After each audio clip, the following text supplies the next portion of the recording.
It's a great pleasure to have with us today His Excellency Ernest Rwamucyo, who's the High Commissioner of Rwanda to the United Kingdom, but he's not only playing that very important role, he's got a very important record of working in international agencies. He's unusually having worked both for the UNDP and the International Monetary Fund. He's been a researcher at the National University of Rwanda, and in particular, he has been the Director General for Economic Development Planning in the Rwandan Ministry of Finance and Economic Planning. And that's given him perhaps a unique insight into what it's actually like in dealing with donors in the real world. I know one's not supposed to say this to High Commissioners, but if I can call you Ernest, yeah, that's perfect. It's great to have you with us, and please take the floor. Thank you, Richard. Thank you, Karin. Thank you for the work that you do, but also for really this remarkable publication. We have been doing this kind of assessment at country level for quite a number of years, and it's always insightful to see the rankings and I think the how also this impacts on behavior and on the way we do business in development and aid. I think is very important. So I congratulate you on this and hope that more of this will come out. I was asked to speak about why transparency. Why aid transparency matters from a recipient country perspective. So I'll try to say that probably in the next few minutes. Now, from the aid recipient country perspective, we believe that aid transparency matters quite tremendously. Actually, it's a very, very important first step towards the aid effectiveness agenda and making it a reality. And I believe also it's one that actually is much easier to achieve if we put our money where our mouth is.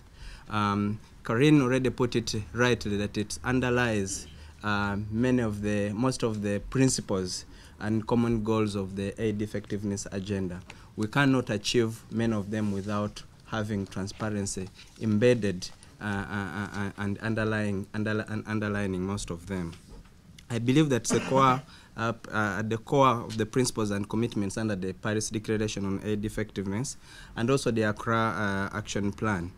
And that to realize all this, increased transparency, openness, accountability, and providing timely, accurate, and verifiable information on aid flows is very, very important. And how this is targeted and disbursed to different areas at country level, particularly, I'll say some of the challenges that we meet. I used to work for the planning department, and it's very, very hard to even, however much you want to be accountable, it's very, very hard to account if you cannot effectively budget and allocate resources, knowing how much resources you will have and which priorities and how those match the priorities that you are trying to achieve and the results that you are trying to buy with those resources. So it's very, very important as a key and is at the core of the planning and budgeting process. Now, one of the key principles of the Paris Declaration on aid effectiveness is ownership. And I think the ownership, we say a lot about ownership, but I think we need to take a minute to pause and try to take the thrust of what actually ownership means. But briefly, I think ownership of development priorities by recipient partners is centered on preparation of concrete, prioritized, and costed result-oriented, and I underline the word result-oriented short to medium-term development plans. And results-oriented means that it's not just about the priorities, it is also about the results and outcomes, and that this should be pegged on verifiable indicators. But that's not enough. I think the other tool to that is that then what is it going to take to achieve those results, and what resources do you have available? And that's the core of this whole process. Now, countries have gone ahead, and I think countries have done well. Most countries are now in their third, fourth generation PRSPs, and each generation PRSP has been improving in terms of clarity of priorities, in terms of the cost. When I worked at the UNDP, we worked mostly on costing and ensuring that actually you're able to prioritize and effectively cost your priorities. But linking those to results has generally been improving. Now, when it comes to implementation, you need to have clear links to budgets and resources. And so we've seen a movement on the side of countries. I think donors also need to match up with those commitments, because there has been a big lag. While countries have made a lot of progress, there are still challenges, but I think there could be more incentives for further improvements if donors were forthcoming with the commitments that are already in place. When you see some of the practical challenges that countries meet when they are implementing even their own budgets, issues of low absorptive capacity. These come from a lot of resources that come through parallel systems and cannot be captured on budget, so you cannot effectively plan for them. But they also cause other underlying micro and macroeconomic stability challenges, because you actually don't know what you have and how that is impacting on the broader economy. So this is it's very, very important that those linkages are strengthened. Now, I've said a lot. I can't say more on results, but I think there is, over the last year, if I may say so, since I came, there is a very, very strong focus on results and value for money. We hear that over and over again. You can never talk of results and value for money if you are not looking at the resource side. And the resource side means that if you are going to plan effectively for results, value for money, and achieve outcomes, you need to know how many resources are available. I think a few years ago there was a debate, I think it was in 2006 or 2005, a concept coming up on results and resources. And I think that did not gain much traction, but actually if you break it down, it's about aid flows, and then the results that those are going to buy. Now, as a country, if you don't have control over the resources, or you don't know how much resources you're getting, it's harder to plan for it, so it's not easier to be held to account for such resources. So I think this is very, very important. And the point I'm trying to emphasize here is that the increased focus on results and outcomes and value for money should actually underpin and calls for more transparency, more need for transparency and accountability. The other challenge you find is there is a big challenge at country level of crowding out of some key sectors. And when you look at country level, you see that there are some sectors over time that have been the babies and the preferred sectors by donors. Some of the social sectors, health and education, and even when we talk health, we're not talking about health as a sector. We are looking at some specific initiatives which are important, like the fight against HIV/AIDS, malaria, tuberculosis, which tend to attract huge amount of resources at the expense of the investing in the broader health systems and improving the health system, but also at times at the expense of some key initiatives like immunizing children or focusing on on reducing maternal mortality. So I think a healthy balance is required, and if you're going to have a healthy balance across all the sectors of the economy, which is the only way to ensure that the development results that we score are sustainable, requires countries to have some handle on the resources that are coming in and how they get allocated across the same system. And that goes with using country systems. Coming from Rwanda, I've seen the benefits, the multiplier benefit that come with the use of country systems, because when you use them, then there is even more incentives to strengthen them further and to build them. And the more I use them, the more I build them, but the more incentives are also created for transparency and for accountability. And I think it also creates incentives for a healthier dialogue between governments and donors. So I think it's very, very important. As for Rwanda, we've tried to really invest quite heavily in this area.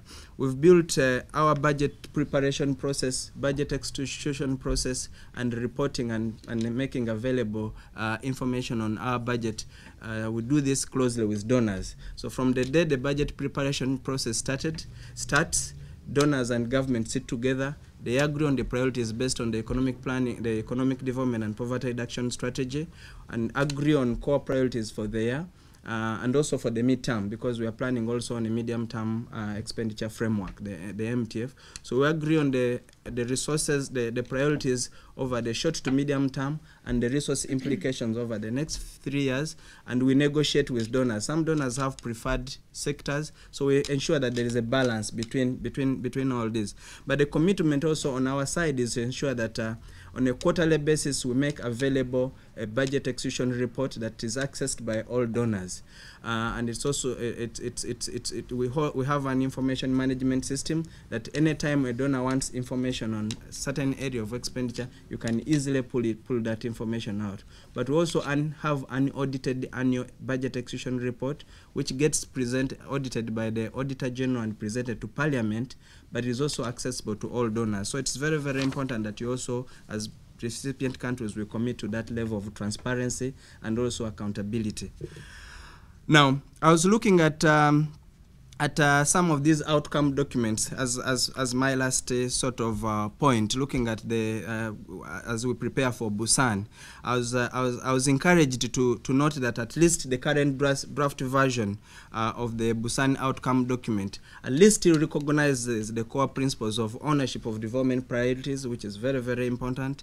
The focus on results, which is now, as I said, a very, very important aspect, but also emphasizes on inclusive development partnership based on openness and mutual respect. And I think that's where also the issue of transparency and accountability comes in strongly.